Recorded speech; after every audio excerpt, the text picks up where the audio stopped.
My favourite verse is Acts 11, verse 18. And you'll probably wonder what when I read it out. When they heard these things, they fell silent, and they glorified God, saying, "Then to the Gentiles also God has granted repentance that leads to life." That's my favourite verse in the Bible.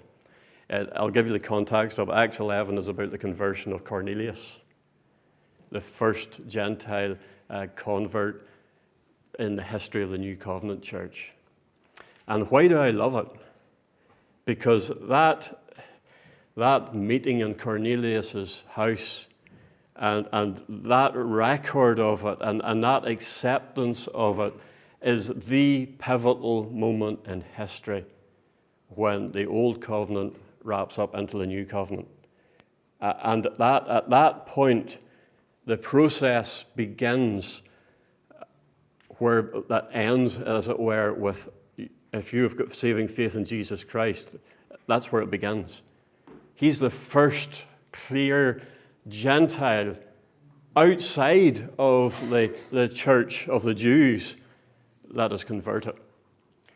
It's the first point at which we can definitively say that the Abrahamic covenant is coming into fruition and becoming visible. In you shall all the nations be blessed. That's the first formal point in history when it actually comes into being. And so I love it. It's basically the church largely made up of Jews saying, God is going to save the Gentiles. And Paul in Romans explains that in terms of the mystery of the gospel. And so this is the mystery being unmystified for the first time in history. So I love it because it's about my salvation and your salvation. It's the first step in the growth of the global church. It's the pivotal moment in the history of redemption.